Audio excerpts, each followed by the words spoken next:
Hello friends, मैं अखिलेश कुमार आप लोग को अपनी यूट्यूब चैनल में फिर से स्वागत करता हूं।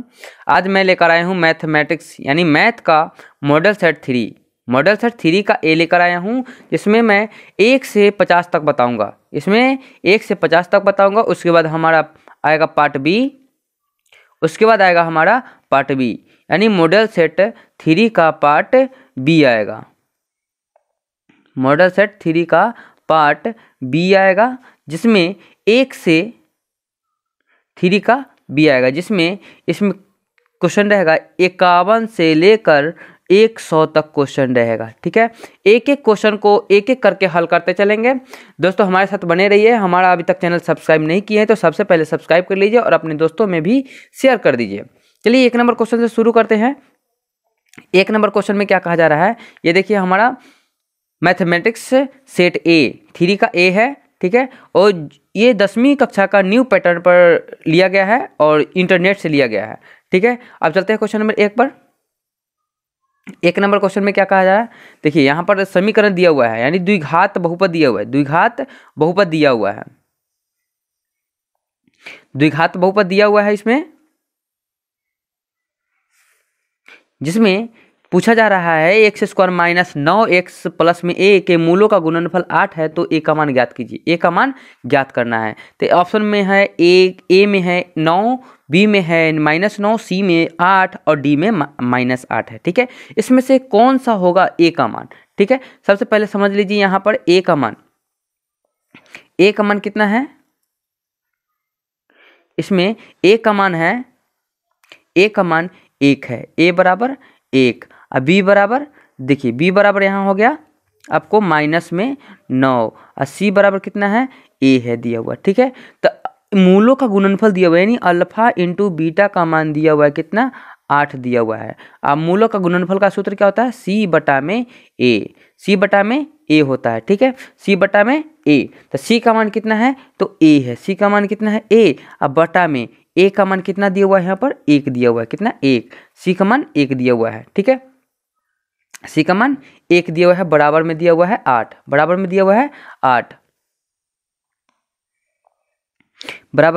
8 दिया हुआ है, 8 बटा में 1, यानी कि इसको हम गुना कर देंगे। क्या कर देंगे, गुना कर देंगे, यानी a बटा में 1 बराबर 8 बटा में 1, यानी 1 से 1 कट जाएगा, a बराबर हमारा आ जाएगा 8। हमारा आंसर क्या हो जाएगा, 8। ऑप्शन सी हमारा आंसर हो जाएगा। ठीक है, ऑप्शन सी हमारा आंसर हो जाएगा। क्वेश्चन नंबर 2 में चलते हैं। क्वेश्चन नंबर 2 में क्या कह रहा है, एक अर्धवृत्त का परिमाप यहाँ 72 सेंटीमीटर है। यहाँ 72 सेंटीमीटर दिया हुआ है, 72 सेंटीमीटर, और इसकी त्रिज्या ज्ञात करना है। तो त्रिज्या ज्ञात करने के लिए क्या करेंगे, पहले इसका किसका मान दिया हुआ है, तो इसमें पाई आर का मान दिया हुआ है 72 के जगह अगर 44 अगर दिया होता तो आंसर हमारा ए सही होता। ठीक है, आंसर किताब के अनुसार। ठीक है, अब चलते हैं, इसका आंसर बनाते हैं। पाई का मान 22/7 रखेंगे, बराबर आर गुने आर बराबर 72। ठीक है, इसको काटेंगे तो 36 बार में कट जाएगा, और ये 2 से 11 बार में कट जाएगा। ठीक है, अब चलते हैं, आर का मान जब भी निकालेंगे तो इधर हो जाएगा 36 और गुने 7 बटा में 11 हो जाएगा, जो इसका आंसर के करीब कभी नहीं आएगा। ठीक है, तो इसके जगह अगर यहाँ पर परिमाप का मान अगर 44 होता तो हमारा आंसर ए सही 14 सेंटीमीटर सही हो जाता। कैसे, तो ये देखिए, यहाँ पर ध्यान दीजिए थोड़ा सा। पाई आर का मान देता 44 सेंटीमीटर, पाई का मान 22/7 रखते, गुने आर होता बराबर 44। ठीक है, तो यहाँ से देखिए 11 दूना 22, 11 चौक 44, 11 चौक 44। फिर ये 2 से यहाँ इसको 2 बार में काट देते, आर का मान कितना हो जाता, 7 गुने 2 बराबर 14 सेंटीमीटर इसका आंसर हो जाता। ठीक है, ऑप्शन ए, उसके अनुसार ऑप्शन ए हो जाता। चलिए अब क्वेश्चन नंबर 3 पर चलते हैं। क्वेश्चन नंबर 3 में कह रहा है, निम्न में से कौन सी अभाज्य संख्या है। अभाज्य संख्या वही होगी जिसका केवल 2 उभयनिष्ठ गुणनखंड होगा। ये तो ए इसका 1 और 29 के अलावा कोई दूसरा गुणनखंड नहीं है। ठीक है, अगर 25 का देखा जाए तो 1 भी है, 5 भी है और 25 भी है। ठीक है, 16 को देखा जाए, 16 को अगर देखा जाए तो 1 भी है, 2 भी है और 4 भी है और 16 भी है। ठीक है, ये चार गुणनखंड हो जाता है इसका। अब चलते हैं क्वेश्चन नंबर 4 में। 4 में क्या कर रहा है, एक्स स्क्वायर प्लस ए एक्स प्लस में माइनस बी के मूल बराबर हैं परंतु विपरीत चिन्ह के हो तो ए का मान क्या होगा। तो ए का मान क्या होगा, तो सबसे पहले समझिए, यहाँ पर ए बराबर ऑप्शन में अगर लेते हैं मूल बराबर होगा और विपरीत चिन्ह होगा। कब, जब ए का मान बड़ा होगा। क्या होगा, ए का मान बड़ा होगा। देखिए सबसे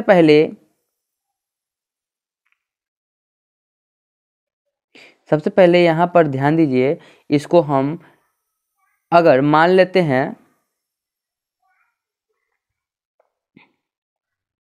इसका हम मान लेते हैं एक्स स्क्वायर प्लस ए एक्स माइनस बी है।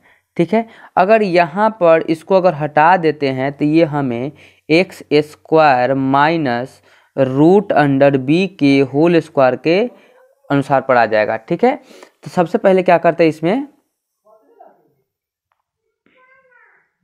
तो यहाँ पर हम जीरो रखते हैं। ए का मान अगर ऑप्शन बाय जीरो रखते हैं, ए का मान जीरो, तो यहाँ जीरो हो जाएगा। ठीक है, यहाँ जीरो हो जाएगा। उसके बाद क्या होगा, ये हमारा कंडीशन पर आ जाएगा एक्स स्क्वायर माइनस, यहाँ पर ए एक्स का मान पूरा जीरो हो गया। ठीक है, एक्स का मान जीरो हो गया, बच गया माइनस बी यानी माइनस बी। इसको हम तोड़ सकते हैं x square minus root under b का होल स्क्वायर। ठीक है, होल स्क्वायर यानी कि इसको हम a square minus b square पर तोड़ देंगे, ए प्लस में बी और ए माइनस में बी। ठीक है, इस रूप में तोड़ देंगे।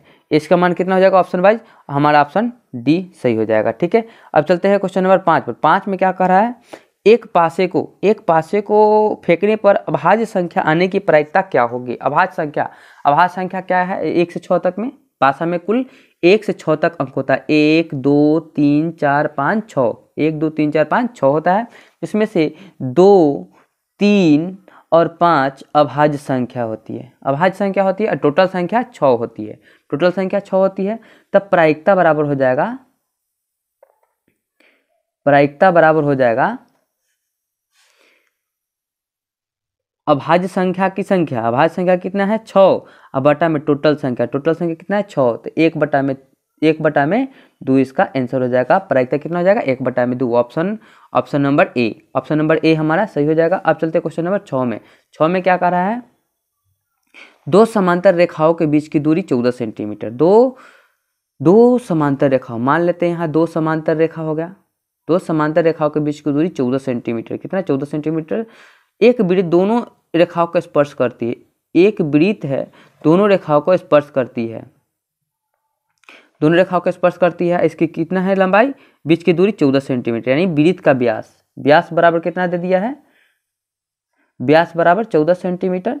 अब व्यास बराबर जब 14 सेंटीमीटर, जब त्रिज्या इसका निकालेंगे तब व्यास के आधा हो जाता है, यानी 14/2। इसका मान हो जाएगा 7। ऑप्शन नंबर हमारा कितना हो जाएगा, बी सही हो जाएगा। अब चलते हैं, दो वृत्त का क्षेत्रफल का अनुपात 4:1 है तो उनकी त्रिज्या का अनुपात क्या होगा।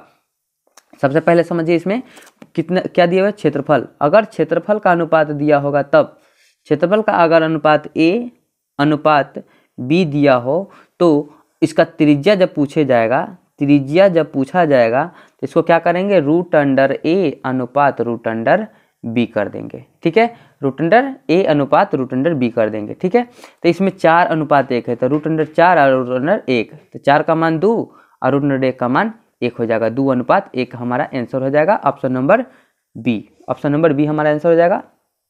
अब चलते हैं क्वेश्चन नंबर 8 में। असंभव घटना की प्रायिकता कितना होती है। असंभव घटना की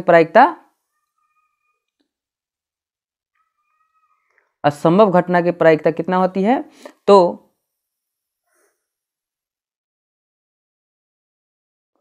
असंभव घटना की प्रायिकता 0 होती है। ठीक है, इसमें ए भी दिया हुआ है, ये हमारा प्रायिकता का मान कभी नहीं होगा।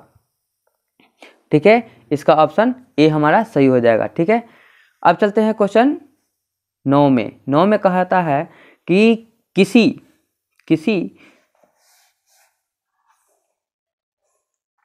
किसी घटना की प्रायिकता का अधिकतम मान होता है। किसी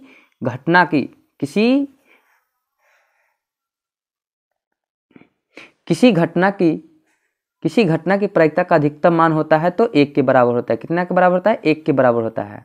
कितना के बराबर होता है? 1 के बराबर होता है। Option A. रैखिक समीकरण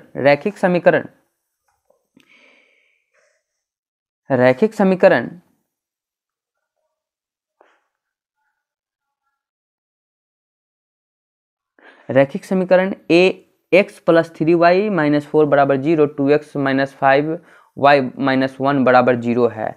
तो ये कैसा होगा? तो ये कैसा हो जाएगा? तो सबसे पहले देख लेते हैं। यहाँ पर a1 का मान दिया हुआ है, यहाँ a2 का मान दिया हुआ है। 1/2 कितना दिया हुआ है? 1/2 बराबर b1 का मान 3 और b2 का मान 5 -5 दिया हुआ है। ये दोनों बराबर कभी नहीं है। दोनों बराबर नहीं है तो क्या हो जाएगा इसका? 10 नंबर क्वेश्चन है, इसका क्या हो जाएगा? तो अविरोधी होगा। अविरोधी और इसका एक हल होगा। और इसका क्या हो जाएगा? एक हल होगा। और क्या होगा? तो इससे यह जो है एक बिंदु पर प्रतिच्छेद करेगा। ये ऐसे ग्राफ बनेगा, इस प्रकार के ग्राफ बनेगा।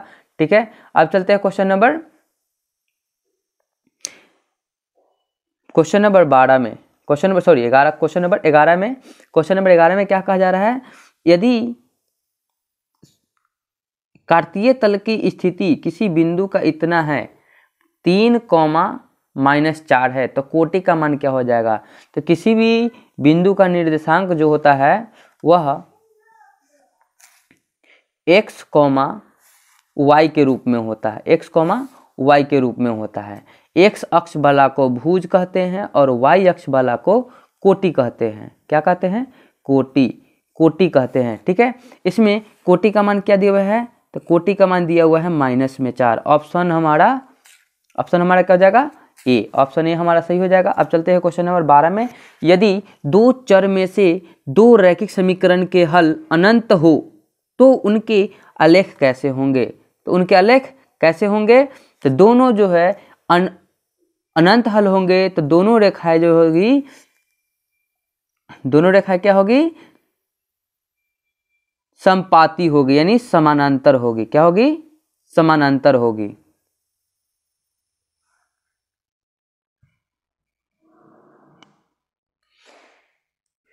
समांतर नहीं होगी। समांतर इस प्रकार की रेखा हो जाएगी।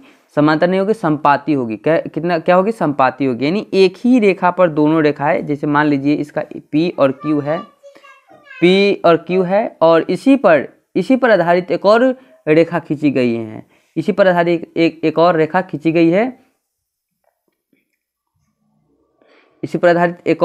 गई है। इसका मान है R और S है। इसी पर सभी बिंदु मिलेंगी, यानी अनंत हल हो जाएगा। और क्या होगा? संपाती होगा। एक ही रेखा पर होगा यानी संपाती होगा। क्या होगा? संपाती हो जाएगा। अब चलते हैं क्वेश्चन नंबर 13 में। 13 नंबर क्वेश्चन में क्या कहा जा रहा है?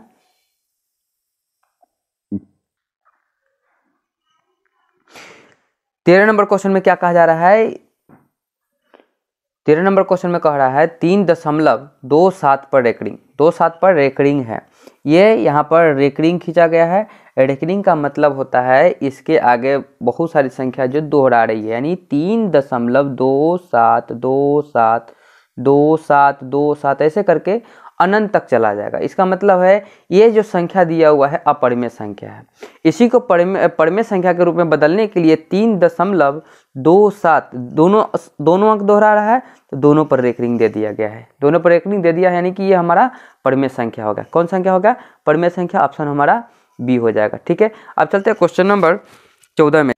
14 नंबर क्वेश्चन में क्या कहा जा रहा है? यदि कोई रेखा वृत्त को सिर्फ एक बिंदु पर स्पर्श करती है तो उसे स्पर्श रेखा कहा जाता है, यानी ऑप्शन बी।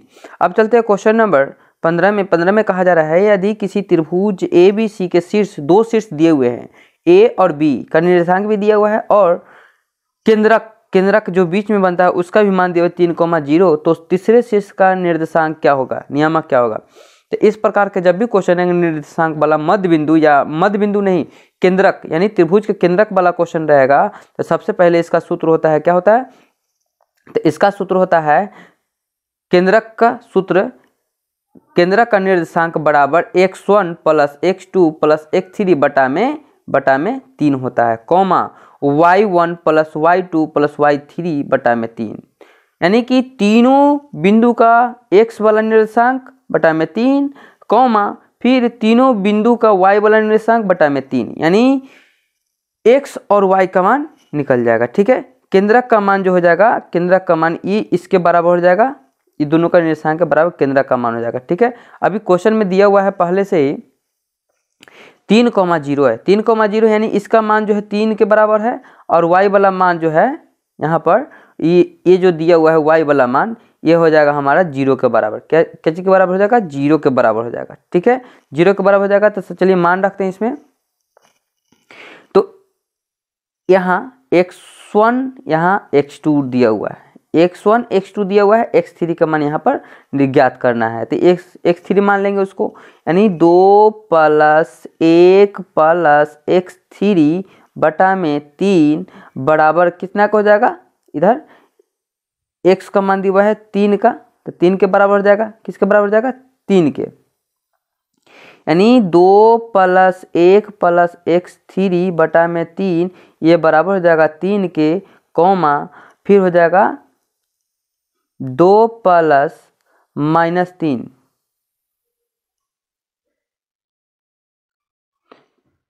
3 माइनस 3 अब प्लस y3 बटा में 3 किसके बराबर हो जाएगा, 0 के बराबर हो जाएगा, किसके बराबर हो जाएगा, 0 के। चलिए इसको गुना कर दे, 3 गुने 3 तो 3 3 9 हो जाएगा, बराबर 2 1 3 अब प्लस में x3 यानी 3 अब प्लस में x3 हो जाएगा। जब x3 का मान निकालेंगे x3 का, तो इसमें हो जाएगा 9 में से 3 को घटा लेंगे तो बचेगा हमारा 6, कितना बचेगा, 6, यानी x3 का मान हो जाएगा 6, x3 का मान हो जाएगा हमारा 6 हो जाएगा। अब चलते हैं y3 का मान निकालते हैं, तो y3 का मान निकालेंगे तो 3 में से 3 गया तो 0 बच गया, इसमें पूरा 0, यानी इधर भी 0 को 3 से गुना करेंगे तो ये भी 0 हो जाएगा, बराबर कितना हो जाएगा, y3 बच जाएगा, y3। अब चलते हैं y3 का मान 0 हो गया और x3 का मान यहाँ पे 6 हो गया। चलिए अब c का निर्देशांक कितना हो जाएगा, c का निर्देशांक हो जाएगा, x का मान पहले लिखा था है तो x का मान हो जाएगा 6 और कॉमा y का मान 0 आया था, 6,0, option number C, option C में हमारा आंसर हो जाएगा। अब चलते हैं क्वेश्चन नंबर, ऑप्शन सी हमारा आंसर हो जाएगा।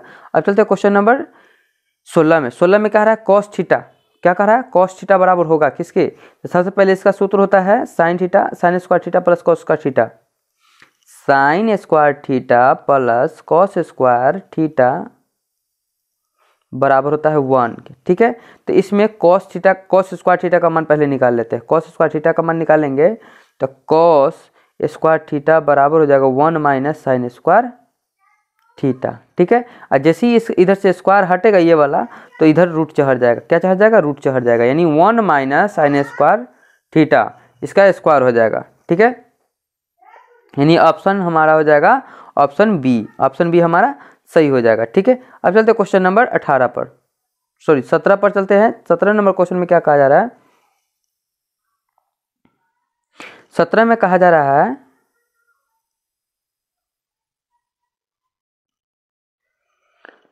17 नंबर क्वेश्चन में कहा जा रहा है TP और TQ किसी बाह्य बिंदु T से एक वृत्त जिसका केंद्र O है पर खींची गई है। मान लीजिए यहाँ पर कोई वृत्त है और इसके बाह्य बिंदु ठीक T है, यहाँ पर कोई बिंदु T है, T से कोई रेखा खींची गई, यहाँ पर मिला P और यहाँ पर मिलेगा तो Q, इसको मानेंगे Q। तो कहता है जिसका O केंद्र है, ठीक है। अब कहता है POQ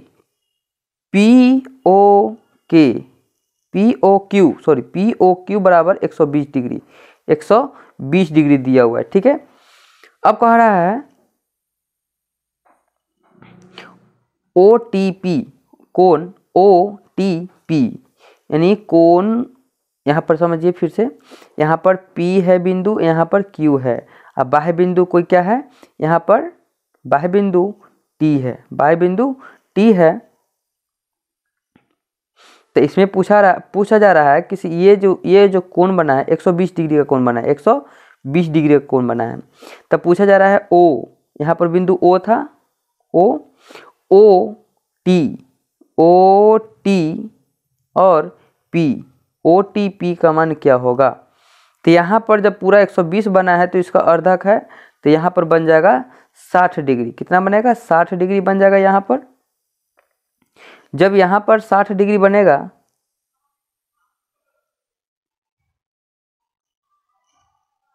जब यहाँ पर 60 डिग्री बन जाएगा तो ये 90 डिग्री कोण बनाती है। हमेशा याद रखिएगा, त्रिज्या जो होती है स्पर्श रेखा पर 90 डिग्री कोण बनाती है। तो ये 60 डिग्री बन गया, ये 90 डिग्री बन गया, और टोटल एक त्रिभुज में 180 डिग्री कोण बनता है। 180 में से 90 आप प्लस 60 घटा लीजिए, 90 प्लस 60 190 प्लस 60 कितना होता है 150। 150 को घटा लीजिए, जो आएगा सो हमारा आंसर हो जाएगा कितना, 30 डिग्री हमारा आंसर हो जाएगा, ऑप्शन बी। चलते हैं अब क्वेश्चन नंबर 18 में। 18 में क्या कह रहा है, cot 90 minus theta, cot 90 minus theta, तो ये tan में बदल जाएगा, यानी tan थीटा, tan में बदल जाएगा, tan थीटा हो जाएगा। अब चलते हैं क्वेश्चन नंबर 19। 19 में क्या कहा जा रहा है, tan square theta, tan square theta, tan square theta minus sec square theta बराबर कितना हो जाएगा, तो ये 1 हो जाएगा। कितना हो जाएगा, 1 हो जाएगा। इसका 3 कंडीशन है, एक sine square theta plus cos square theta, ये 1 होता है। और फिर दूसरा क्या है, तो tan square theta, tan square theta minus sec square theta, sec square theta हो जाएगा 1। ठीक है, और तीसरा कंडीशन क्या है, तीसरा कंडीशन है कॉट वाला, cot square theta minus cosec square theta बराबर 1 होता है। 3 कंडीशन में 1 होता है। ठीक है, अब चलते हैं क्वेश्चन नंबर 20 में। 20 में क्या कहा जा रहा है, 15 कॉट ए, 15 कॉट ए बराबर कितना होगा, 15 कॉट ए, यानी कॉट थीटा बराबर हो जाएगा आपको 8/15, 8/15। और कॉट थीटा का मान होता है आधार बटा में लंब, यानी आधार 8 और लंब 15 हो जाएगा। ठीक है, यानी एक समकोण त्रिभुज में आधार हो जाएगा, आधार 8 और लंब 15 हो जाएगा। तो 8 और 15 का संबंध समकोण त्रिभुज में 225 अब प्लस में 64, यानी 289 आ जाएगा, यानी 289 जो है 17 का स्क्वायर, यानी 17 का रिलेशन हो जाएगा इससे। ठीक है, किसका रिलेशन हो जाएगा, 17 का रिलेशन हो जाएगा। जो क्वेश्चन पूछा जाएगा, यानी लंब हो गया 15, आधार हो गया 8 और कर्ण हो गया 17। ठीक है, अब जो क्वेश्चन पूछा जा रहा है उसका जवाब दीजिए। अब क्या कहा जा रहा है, यानी साइन ए बराबर होता है लंब बटा में कर्ण। तो लंब का मान था 15 और कर्ण का मान था 17, यानी 15/17 ऑप्शन हमारा ए, ऑप्शन ए हमारा सही हो जाएगा। अब चलते हैं किसी पूर्णांक m के लिए सम संख्या का रूप में, पूर्णांक सम संख्या रूप में होगा m+2 के रूप में हो जाएगा, यानी ऑप्शन हमारा ए हो जाएगा। ठीक है, अब चलते हैं क्वेश्चन नंबर 22 में। कह रहा है एक गोले की त्रिज्या,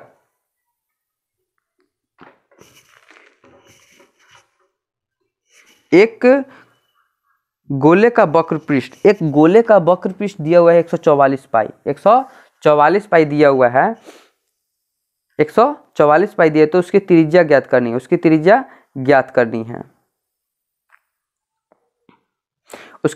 क्या हो जाएगी, तो उसकी त्रिज्या हो जाएगी, सबसे पहले समझिए गोले का वक्र पृष्ठ क्षेत्रफल क्या होता है। तो गोले का वक्र पृष्ठ क्षेत्रफल होता है 4πr²। वक्र पृष्ठ क्षेत्रफल और संपूर्ण पृष्ठ क्षेत्रफल दोनों एक ही होता है, 144 पाई हो सेंटीमीटर के होल स्क्वायर है। ठीक है, तो इसका 4 से इसको काटेंगे तो ये कट जाएगा हमारा 4 तियाई 12 और इधर 6 चौक 24, 36 बार में कट जाएगा। ठीक है, कितना बार में? 36 बार में कट जाएगा, यानी 22/7 22/7 यानी कि इसमें यहाँ 104 पाई आर स्क्वायर बराबर 144 पाई सेंटीमीटर के होल स्क्वायर। पाई से पाई कैंसिल हो जाएगा, पाई से पाई कैंसिल हो जाएगा। ठीक है, यानी 4 से इसको काटेंगे तो 36 बार में कट जाएगा, 36 बार में कट जाएगा। हमारा आंसर कितना आ जाएगा? आर स्क्वायर बराबर 36, आर स्क्वायर बराबर 36, तो आर बराबर हमारा हो जाएगा +-6, +-6 हमारा त्रिज्या कितना हो जाएगा? 6 सेंटीमीटर। ऑप्शन ए सही हो जाएगा। ठीक है, अब चलते हैं क्वेश्चन नंबर 23 में। 23 में क्या कहा जा रहा है क्वेश्चन? यदि किसी समांतर चतुर्भुज की सभी भुजाएं एक वृत्त को स्पर्श करे तो वह समानांतर चतुर्भुज होगा कैसा? तो वह समानांतर चतुर्भुज समरूप होगा। क्या होगा? समचतुर्भुज होगा। जैसे यहां पर मान लीजिए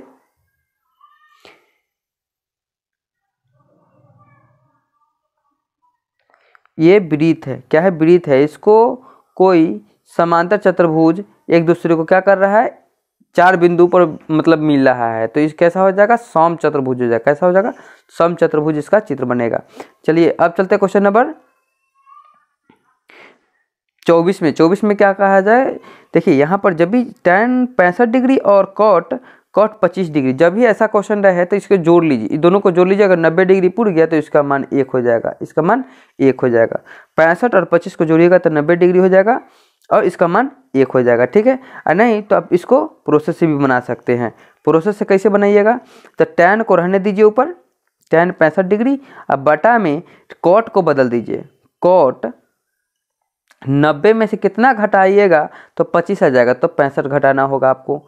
65 घटाइएगा तो आपको 25 आ जाएगा। ठीक है, अब क्या करते हैं? tan ऊपर जो है tan को tan ही रहने देते हैं, tan 65 डिग्री, tan 65 डिग्री। अब बटा में cot 90 - थीटा बराबर होता है tan थीटा। क्या होता है? tan थीटा होता है। क्या होता है? tan थीटा हो जाता है यहाँ पर, यानी tan 65 डिग्री बटा में tan 65 डिग्री। 65 डिग्री, 65 से 65 खत्म हो जाएगा तब बच जाएगा हमारा 1, यानी ऑप्शन नंबर ए हमारा सही हो जाएगा। अब चलते हैं क्वेश्चन नंबर 25 में। 25 में क्या कहा जा रहा है? क्वेश्चन नंबर 25 में कह रहा है कोसेक 45 डिग्री का मान कितना होता है? कोसेक 45 का मान होता है √2। क्वेश्चन नंबर 26 में कह रहा है यदि दो समरूप त्रिभुज की संगत भुजा 3:5 में है तो उनकी त्रिभुजों का क्षेत्रफल क्या हो जाएगा? तो इसका स्क्वायर कर दीजिए, क्षेत्रफल निकल जाएगा। 3 का स्क्वायर 9 और 5 का स्क्वायर 25, 9:25, 9:25 हो जाएगा, यानी ऑप्शन ए हमारा सही हो जाएगा। अब कहा जा रहा है क्वेश्चन नंबर 27 में इनमें से कौन अपरिमेय नहीं है? इनमें से कौन अपरिमेय नहीं है, यानी परिमेय संख्या है? तो इसमें देखिए √2√3 ये अपरिमेय संख्या है। ये √21/35 ये भी अपरिमेय है, ये भी अपरिमेय है, लेकिन ये इसका मान निकल जाता है। इसका मान निकल जाता है कितना? तो √164 का मान हो जाता है 8 और √181 का मान हो जाता है 9। ये हमारा 8/9 परिमेय संख्या होती है। ठीक है, ऑप्शन हमारा ए हमारा सही हो जाएगा। ठीक है, अब चलते हैं क्वेश्चन 27 नंबर क्वेश्चन कंप्लीट हो चुका है। अब चलते हैं 28 नंबर क्वेश्चन में। एपी का क्वेश्चन है। एपी का क्वेश्चन है, इसमें पूछा जा रहा है p+1 का मान कितना दिया हुआ है? सॉरी, ये प्रथम पद है a1 का मान, इधर a2 का मान दिया हुआ है और ये 3 का मान दिया हुआ है। यानी एपी में तभी होगा जब a2 - a1 बराबर होगा a3 - a2 के। जब ये दोनों जब बराबर हो जाएगा तब हमारा एपी में ये सभी होगा, नहीं तो नहीं होगा। अब चलते हैं पी का मान निकालने के लिए क्या करेंगे? दोनों का डी निकालते सारबंतर पहले। तो सारबंतर निकालने के लिए क्या करेंगे हम? सारबंतर निकालने के लिए सबसे पहले हम क्या करेंगे? तो इसका हम a2 में से a1 को घटाते हैं, यानी 2p में से 2p + 1 में से p - 1 को घटाते हैं, तो कितना बचेगा इधर? तो ये समझ लीजिए P 2P में से P जाएगा तो P बच जाएगा, और +1 और -1 को घटाएंगे तो 0 बच जाएगा, यानी D का मान हमारा कितना आ गया, P आ गया। अब चलते हैं फिर इधर हम कोशिश करते हैं D निकालने का। तो D निकालेंगे तो क्या हो जाएगा, तो इधर जब D निकालेंगे यानी D2 निकालेंगे तो A3 माइनस A2 करना होगा, तो यानी 4P -1 अब माइनस कितना 2P, अब प्लस है तो ये माइनस हो जाएगा -1। चलिए अब 4P में से 2P गया तो 2P बचेगा, अब माइनस में 1 और माइनस में 1 माइनस में 2 बच जाएगा। ठीक है, ये दूसरा D2 और D1 और D2 दोनों बराबर होना चाहिए। अभी क्या बोले थे, D1 और D2 दोनों बराबर होना चाहिए। तो D1 का मान कितना था, D था, D1 का मान D बचा था, और D2 का मान D1 का मान बचा था, D1 का मान कितना बचा था, P बचा था। अब चलिए ये 2P है, इधर P है, इसको इधर ले जाते हैं, इसको इधर ले जाते हैं, और इसको इधर ले जाते हैं। ठीक है, अब क्या करते हैं, यानी P बराबर कितना था 2P -2, माइनस इधर ले आएंगे तो 2 हो जाएगा, और 2P -P करेंगे तो P बचेगा बराबर 2। P का मान कितना हो जाएगा, 2 हो जाएगा, P का मान 2 हो जाएगा। अब चलते हैं क्वेश्चन नंबर 29 नंबर क्वेश्चन में क्या कह रहा है, K के किस मान के लिए समीकरण का निकाय x + 2y = 3 तथा 5y + ky = 15 के अनंत हल होंगे। यहाँ पर थोड़ा सा मिस प्रिंट हो गया है, अनंत हल होने के लिए यहाँ पर x, यहाँ पर 5y के स्थान पर कितना होना चाहिए था, 5x होना चाहिए था। ठीक है, यानी अनंत हल कब होंगे, जब तीनों बराबर हो जाएगा, यानी a1 बटा में a2 बराबर हो जाएगा b1 बटा में b2 बराबर हो जाएगा c1 बटा में c2 हो जाएगा तब। ठीक है, अगर इस नियम को फॉलो करेगा तो ही अनंत हल होगा, नहीं तो नहीं होगा। चलिए अब हम शुरू करते हैं। a1 का मान दिया हुआ है 1 बटा में a2 का मान दिया हुआ है 5, a2 का मान दिया हुआ है 5 दिया हुआ है। चलिए अब शुरू करते हैं। a2 का मान दिया हुआ है 2, और b1 का मान दिया हुआ है 2, और b2 का मान दिया हुआ है k। ठीक है, बराबर होगा c1 का मान दिया हुआ है 3 बटा में यहाँ 15 दिया हुआ है। ठीक है, 15 दिया हुआ है, तो ये देखिए यहाँ पर 1 बटा में 5, 1 बटा में 5 तो है ही, बराबर 2 बटा में k, इसी दोनों को हम बराबर कर देते हैं, तीसरा बराबर हो जाएगा, ये हमारा 1 बटा में 5, ये भी आ जाएगा 1 बटा 5। ठीक है, अब k को 1 से गुना करते हैं तो k हो जाएगा, और 5 को 2 से गुना करेंगे तो ये 10 हो जाएगा, यानी k बराबर 10 हो जाएगा, हमारा आंसर हो जाएगा option number B. Option number B हमारा सही हो जाएगा। अब चलते क्वेश्चन नंबर 30 में। 30 नंबर क्वेश्चन में क्या कर रहा है, बहुलक क्या होगा इसका, इतना संख्या दिया हुआ है, इसका बहुलक क्या होगा। जो संख्या जितना ज़्यादा बार आएगा वही हमारा बहुलक होगा। जैसे देखिए यहाँ पर 3 है, फिर 3 है, फिर 3 है, फिर 3 है, यानी 3 कितने बार आ गया है, 4, सबसे अधिक बार आ गया है 4 बार आया है, कितना बार, 4 बार आ गया है 3, यानी तो इसका ही बहुलक होगा, यही हमारा बहुलक कहलाएगा। ठीक है, अब कहता है प्रथम 5 विषम संख्या, अगला क्वेश्चन है 31 नंबर, प्रथम 5 विषम संख्याओं का माध्य कितना होगा। प्रथम कह रहा है, प्रथम 5 विषम संख्या, मान लेते हैं प्रथम विषम संख्या क्या हो जाएगा, 1 हो जाएगा, कितना हो जाएगा, 1। प्रथम विषम संख्या क्या होगा, 1, 1 के बाद हो जाएगा 3, 3 के बाद हो जाएगा 5, 5 के बाद 7, 7 के बाद 9, यानी 1 3 5 7 9, 1 3 5 7 9 हो जाएगा। इसका माध्य क्या हो जाएगा, तो माध्य निकालने के लिए सबसे पहले क्या करते हैं, इसके बीच अगर विषम संख्या है तो उसमें 1 जोड़कर भाग दिया जाता है। विषम संख्या कितना है, विषम संख्या 5 होगा, इसमें कितना संख्या है, टोटल 5 विषम संख्या, इसमें 1 जोड़कर 2 से भाग दे देंगे, यानी 5 1 6 को 2 से भाग देंगे तो 30, यानी तीसरा पद जो होगा सो हमारा माध्य कहलाएगा। तब पहला पद, दूसरा पद और तीसरा पद, ये हमारा माध्य कहला जाएगा। माध्य कितना हो जाएगा, 5, कितना हो जाएगा, 5 हो जाएगा, ऑप्शन सी। अब चलते हैं क्वेश्चन नंबर 32 में क्या कहा जा रहा है क्वेश्चन, एक किसी त्रिभुज ABC में कोण A बराबर 90 डिग्री, यानी कोण A बराबर 90 डिग्री आ गया है, कोण A बराबर 90 डिग्री,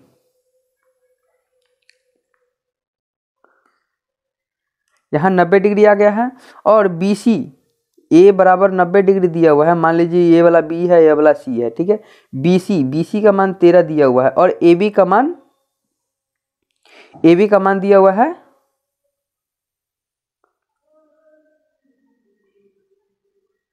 नहीं दिखाई दे रहा है इसमें ए बी का मान,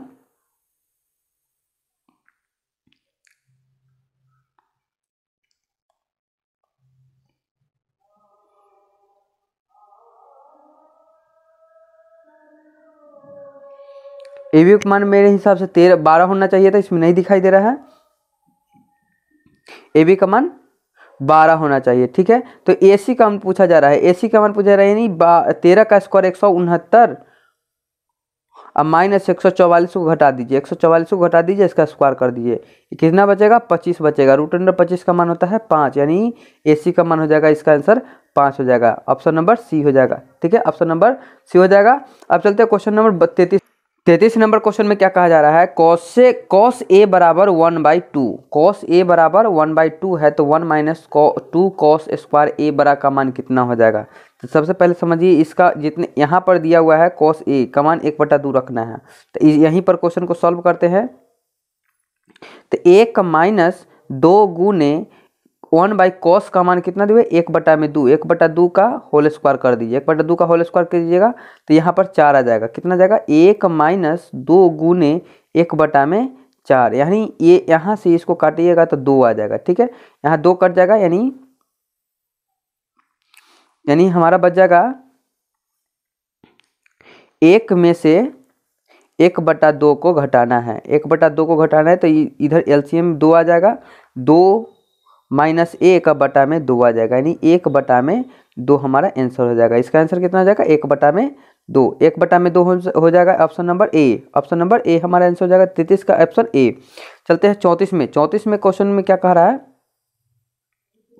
34 नंबर में कह रहा है cosec 90 - theta, cosec 90 - theta into sine 90 - theta का मान कितना हो जाएगा। तो cosec 90 - थीटा बराबर हो जाता है, cosec 90 - थीटा बराबर हो जाता है सेक थीटा, क्या हो जाता है sec theta, into sine 90 - theta बराबर होता है cos थीटा, यानी सेक थीटा बराबर होता है 1/cos थीटा गुने cos थीटा से cos थीटा खत्म, बराबर बच गया हमारा आंसर 1, बराबर हमारा आंसर कितना हो जाएगा 1, इसका मान कितना हो जाएगा +1, ये हमारा सही हो जाएगा 34 का ऑप्शन नंबर ए। अब चलते द्विघात समीकरण के शून्यक होंगे, कितने शून्यक होंगे तो ये समझ लीजिए, पहले इसको हम यहीं से इसको बना लेते हैं, ये 3 है, कितना है 3 है, इसको 2 भाग में तोड़ना है, कितना भाग में तोड़ना है 2 भाग में, तो 2 भाग में तोड़ेंगे तो गुना करके हमको 2 आना चाहिए, जोड़ कर 3 आना चाहिए, तो 2 गुने 1 करेंगे, 2 गुने 1 करेंगे तो कितना जाएगा 2 आ जाएगा, ठीक है। अगर दोनों को जोड़ेंगे तो ये 3 के बराबर आ जाएगा, यानी 3 के बराबर हो जाएगा, ठीक है। यहीं से शून्य निकल जाएगा, +2 अब +1, ठीक है, +2 +1 +3 हो जाएगा। जब यहाँ प्लस में आया है ना तो ये इसका शून्य हो जाएगा -2, और जब +1 आया है तो इसका भी शून्य हो जाएगा -1, यानी -1 और -2 हमारा आंसर हो जाएगा, ऑप्शन नंबर ए हमारा सही हो जाएगा। अब चलते हैं क्वेश्चन नंबर 35 के बाद हो जाएगा 36 नंबर क्वेश्चन में चलते हैं। 36 नंबर क्वेश्चन में क्या कह रहा है, यदि एक शंकु का आयतन 1570 सेंटीमीटर के स्क्वायर है और इसके आधार का क्षेत्रफल 314 है, 314 सेंटीमीटर के स्क्वायर है, यानी इस प्रकार का शंकु बनेगा, और इसका पूरा का आयतन दिया हुआ है कितना 1/3 पाई r स्क्वायर, h का मान दिया हुआ है कितना 1570 दिया हुआ है, ठीक है। और इसका आधार क्या होगा, यानी वृत्ताकार है, इसका आधार कैसा है वृत्ताकार है, यानी वृत्त का क्षेत्रफल, यानी कितना पाई r स्क्वायर का मान दिया हुआ है 314 दिया हुआ है, ठीक है। इसका सूत्र में रखते हैं, यानी 1/3 पाई r 1/3 पाई r 1/3 पाई r स्क्वायर h बराबर दिया है 1570 दिया हुआ है, ठीक है। अब इसका मान देखिए, ये पाई r स्क्वायर का मान कितना दिया हुआ था पाई आर स्क्वायर का मान दिया होता है 314, यानी 1/3 गुने पाई आर स्क्वायर का मान 314 रख देते हैं, गुने एच बराबर 1570 हो जाएगा। ठीक है, अब क्या करते हैं, इसमें एच का मान निकालने के लिए अब क्या करेंगे, ये 314 को एच का मान निकालने के लिए क्या करेंगे, 1570 गुने 3 अब बटा में 314 करेंगे, तो ये हमारा कट जाएगा। आपको ये टोटल को गुना करेंगे तो हमारा आ जाएगा 7 या 21, 5 या 15, 15 2 17 और 3 3 1 4, यानी 4710 बटा में 314 आ जाएगा। इससे हम काटेंगे इसको तो 15 बार में टोटल कट जाएगा, यानी कितना आ जाएगा इसका एच का मान, एच का मान हमारा 15 आ जाएगा। ऑप्शन नंबर बी आ जाएगा। अब चलते हैं क्वेश्चन नंबर 37। क्वेश्चन नंबर 37 में क्या कहा जा रहा है क्वेश्चन, यदि एक्स स्क्वायर माइनस में 2x माइनस में 6 के शून्यक अल्फा बीटा हो तो अल्फा प्लस बीटा का मान क्या हो जाएगा। अल्फा प्लस बीटा यानी माइनस अल्फा गुने बीटा यानी गुणनफल आ गया, शून्यकों का गुणनफल यानी c बटा में a। c का मान कितना है, c का मान माइनस में 6 और a का मान 1 है, यानी इसका आंसर कितना आ जाएगा, माइनस में 6 अब बटा में 1 बराबर माइनस में 6। ऑप्शन नंबर बी हमारा सही हो जाएगा। 37 का ऑप्शन बी हो जाएगा। 37 के बाद 38 में चलते हैं। 38 का क्वेश्चन क्या कर रहा है, इसकी एक भुजा होगी, जैसे देखिए समचतुर्भुज है, इसकी एक भुजा कितना दिया हुआ है,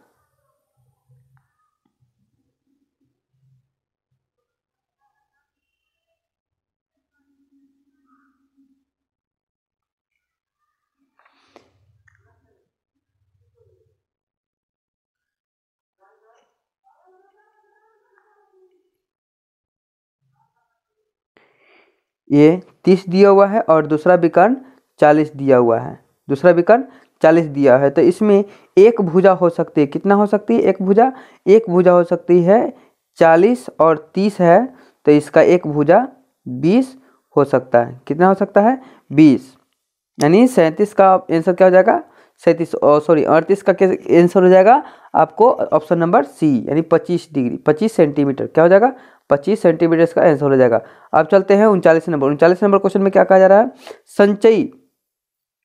संचयी बारंबारता वक्र क्या कहलाती है, तो तोरण कहलाती है। क्या कहलाती है, तोरण कहलाती है। संचयी बारंबारता वक्र क्या कहलाती है, तोरण कहलाती है। क्या कहलाती है, तोरण कहलाती है। ठीक है, अब चलते हैं क्वेश्चन नंबर 40। क्वेश्चन नंबर 40 में कहता है निम्नलिखित में किसका दशमलव प्रसार शांत होगा, तो दशमलव प्रसार शांत उसी का होगा जिसका 1 बटा में 2 के पावर n गुने 5 के पावर n m के रूप में होगा, वही संख्या शांत कहलाएगी, अन्यथा अशांत कहलाएगी। ठीक है, यानी देखते हैं सबसे पहले 3 बटा में 2 के पावर, यहाँ पर इसको अगर तोड़ेंगे 8 को 2 के पावर 3 आ जाता है। ठीक है, इसको 5 के पावर 0 के रूप में भी लिख सकते हैं, यानी पहला ही संख्या है इसमें क्या है, शांत है।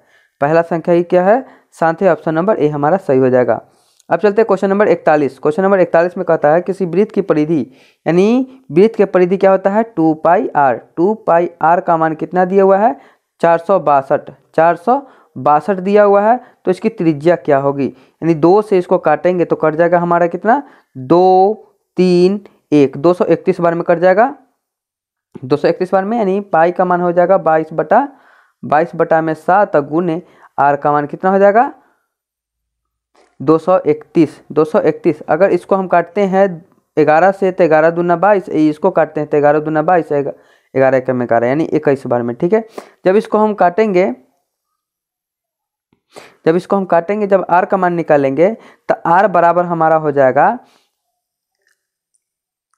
21 गुने 7 बटा में 2, 7 एकम 7, 7 दूना 14, यानी 147 बटा में 2, इसको काटेंगे तो 7 3, यानी 73.5 हमारा आंसर हो जाएगा। ऑप्शन नंबर ए हमारा सही हो जाएगा।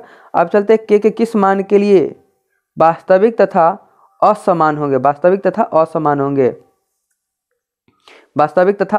होंगे, तो जब विभेदकर जब द्विघात बहुपद में द्विघात समीकरण में विभेद कर d बराबर 0 से बड़ा होता है, d का मान 0 से बड़ा होता है, d बराबर d का मान जो है 0 से बड़ा होता है, तब वास्तविक और असमान मूल भिन्न भिन्न मूल होते हैं, असमान यानी भिन्न भिन्न मूल होते हैं। ठीक है, अब चलते हैं क्वेश्चन नंबर, इसका मान क्या हो जाएगा, यानी k का मान जो है 4 से कम होना चाहिए। क्या, k का मान जो है 4 से कम होना चाहिए, इसीलिए तभी यह वास्तविक होगा। ठीक है, वास्तविक और असमान होगा। अब 43 नंबर क्वेश्चन में चलते हैं। 43 नंबर क्वेश्चन क्या कर रहा है, एक मीनार से 100 मीटर दूर स्थित बिंदु पर मीनार का उन्नयन कोण 60 डिग्री है, तो मीनार की ऊंचाई ज्ञात कीजिए।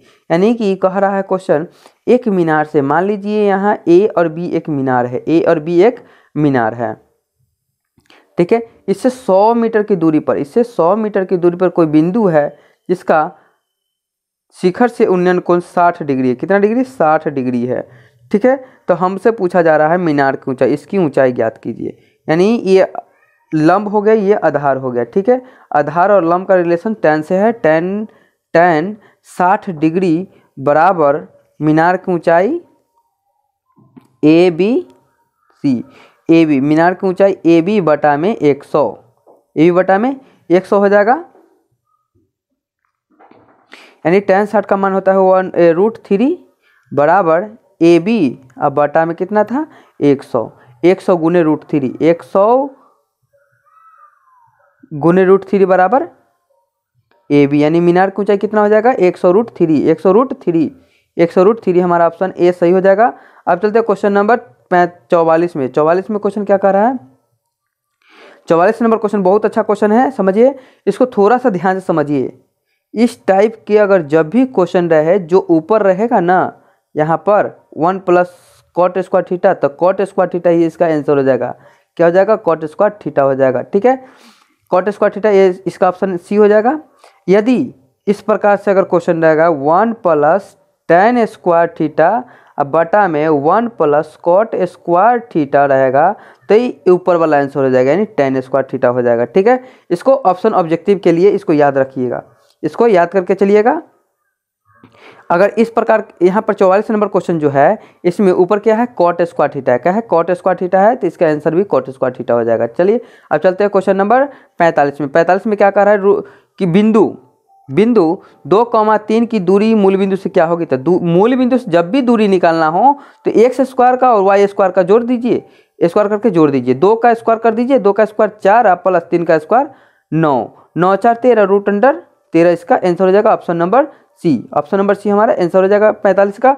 अब चलते हैं क्वेश्चन नंबर 46 में। 46 में क्या कह रहा है, एक लंबवृत्तीय बेलन की त्रिज्या r और ऊंचाई h है, तो आयतन क्या होगा, तो इसका आयतन एकदम आसान है, πr²h, बेलन का आयतन πr²h। ठीक है, ये जो है ये आपको हो जाएगा शंकु का आयतन। क्या, किसका आयतन हो जाएगा, शंकु का आयतन होगा, ये किसी का आयतन नहीं, ये भी किसी का आयतन नहीं है। ठीक है, अब चलते हैं क्वेश्चन नंबर 47 में। 47 में क्या कहा जा रहा है, 47 में कहा जा रहा है से -2,3 4,1 को मिलाने वाली रेखाखंड का मध्य बिंदु का नियामक क्या होता है। मध्य बिंदु हम बार बार बता रहे हैं, मध्य बिंदु का सूत्र जो होता है, दोनों को एक्स अक्ष को जोड़ दीजिए, x1 और x2 को जोड़ दीजिए, -2,4 को क्या कर दीजिए, जोड़ दीजिए, बटा में 2 से भाग दे दीजिए, ये x का मान हो गया, कॉमा y1 यानी y1 का मान कितना है 3, y1 का मान 3 आप प्लस 1 बटा में 2 कर दीजिए, ये मध्य बिंदु का सूत्र हो गया। ठीक है, अब क्या करते हैं, 2 4 में से 2 गया तो 2 बचेगा, 2 बटा में 2 एक बार में कट जाएगा, कॉमा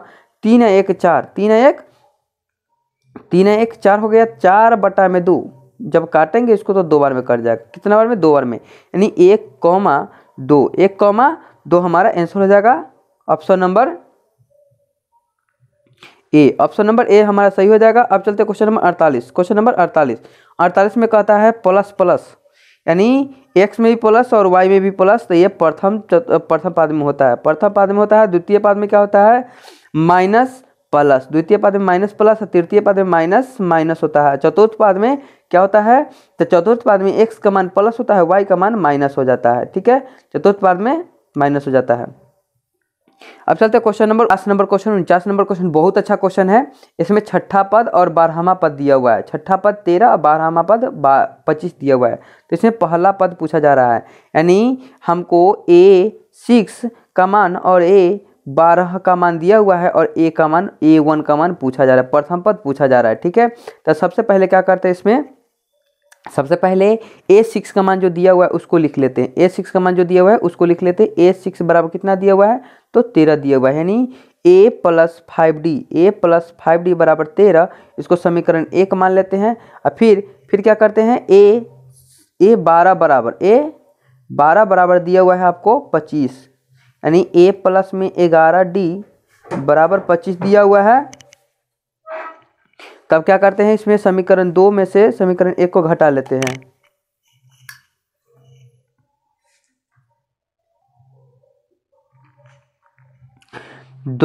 समीकरण 2 में से समीकरण 1 को घटा लेते हैं। A + 11D में 11D बराबर 25 है और A + 5D बराबर 13 है। ठीक है, अब चलते हैं क्वेश्चन नंबर मतलब हटा लेते हैं। A + 11D बराबर 25 और A प्लस में 5D बराबर 13 था। इसमें से घटा लेते हैं, तो ये घटाएंगे तो माइनस कट जाएगा, इसमें से घटाएंगे तो 6D बच जाएगा, 6D बराबर 12 बच जाएगा। और D से 12 को काटेंगे तो 2 बार में कट जाएगा, यानी D का मान 2 आ गया। अब समीकरण 1 में यानी A + 5D बराबर 13 था, इसमें D का मान 2 रख देते हैं। D का मान 2 रखेंगे तो A प्लस में 5 × 2 5 × 10 बराबर 10 हो जाता है, बराबर 13। यानी A का मान जो है 13 में से 10 को घटा लेंगे तो कितना बचेगा, 3 बच जाएगा। ऑप्शन हमारा ऑप्शन नंबर बी हो जाएगा आंसर। अब A का मान कितना हो जाएगा, प्रथम पद A हो गया, A हो गया। ठीक है, अब चलते हैं क्वेश्चन नंबर 50 लास्ट क्वेश्चन है मेरा। अब फिर हम इसके बाद अगले वीडियो में मिलेंगे पार्ट बी में मिलेंगे, जिसमें क्वेश्चन 51 से लेकर 100 तक क्वेश्चन रहेगा। ठीक है, उसके बाद मॉडल सेट 4 आएगा। 4 में भी 2 पार्ट में करेंगे, पार्ट A और पार्ट B। ठीक है, उसी प्रकार से रहेगा 1 से 50 तक पार्ट 1 में और 51 से 100 तक पार्ट B में रहेगा क्वेश्चन। ठीक है, अब चलते हैं क्वेश्चन नंबर 50, ये लास्ट क्वेश्चन है, आखिरी क्वेश्चन है। अब चलते हैं क्वेश्चन 50 में क्या कह रहा है, ABC में DE समानांतर है BC के। ABC में जैसे मान लीजिए यहाँ पर एक ट्रायंगल बनाया है, त्रिभुज बनाया है। ठीक है, ट्रायंगल बना दिए हैं, ऊपर है A और नीचे है B C। ठीक है, इसके मध्य बिंदु में है D और E, है। ठीक है, अब क्वेश्चन में कहा जा रहा है कि से AD का मान दिया हुआ है 2, AD का मान दिया हुआ है 3, AD का मान कितना दिया 3, और पूरा AB का मान दिया हुआ है 5, तो इसका अनुपात हो जाएगा 2। ठीक है, और AE का मान दिया हुआ है कितना, 4.8 दिया हुआ है। तो पूछा जा रहा है EC का मान क्या होगा। ठीक है, अब चलते हैं थेल्स प्रमेय के अनुसार। थेल्स प्रमेय के अनुसार कहा जाता है कि से AD बटा में पूरा AB, इसमें जो त्रिभुज था DE, इसमें AD बटा में पूरा AD होता है। ठीक है, AD बटा में पूरा ले लीजिए AB। ठीक है, बराबर AE बटा में AC में AC बराबर होता है AE अब प्लस में EC के, EC के हो जाएगा। और EC का मान हमें मालूम नहीं है, और AD का मान दिया हुआ है 3 और AB का मान दिया हुआ है 5, बराबर 4.8 बटा में कितना दिया हुआ है, 4.8 अब प्लस में x दिया हुआ है, उसको x मान लेते हैं। ठीक है, अब चलते हैं इस 3 से इसको काटेंगे तो 1.6 बार में कट जाएगा। कितना बार में? 6 बार में। आर ही गुना करें तो 16 25 80 यानी 8.0 बच जाएगा, बराबर 4.8 प्लस में x बच जाएगा। जब x का मान निकालेंगे तो इसको इधर लाके घटा देंगे, 8.0 में से 4.8 को घटा देंगे, ठीक है। यानी 8.0 में से 4.8 को घटाएंगे तो कितना बचेगा हमारा? तो 3 इधर बच जाएगा, 3.2 बच जाएगा, ठीक है। यानी ऑप्शन नंबर हमारा बच जाएगा डी। ऑप्शन डी में इसमें दशमलव छूटा हुआ है, क्या है? ऑप्शन में डी में दशमलव छूटा हुआ है, लेकिन आपको आंसर में मिलेगा, आंसर इसका सी दिया हुआ है जो बिल्कुल गलत है, ठीक है। इसका आंसर क्या हो जाएगा? 3.2। 3.2 यहाँ पर ऑप्शन डी में यहाँ पर 3.2 हो जाता, 3.2 सेंटीमीटर हो जाता, ऑप्शन नंबर डी सही हो जाता है, ठीक है। इसको अच्छी तरह से मिला लीजिएगा। आज के लिए बस इतना ही, अब फिर मिलेंगे अगले वीडियो में पार्ट बी में। पार्ट बी में मिलेंगे जिसमें 51 से लेकर 100 तक क्वेश्चन रहेगा। धन्यवाद, आज के लिए बस इतना ही। हाँ दोस्तों, आपको ये वीडियो कैसा लगा जरूर हमें कमेंट बॉक्स में बताइएगा, और हमारे वीडियो को सब्सक्राइब और शेयर जरूर करते रहिएगा। धन्यवाद।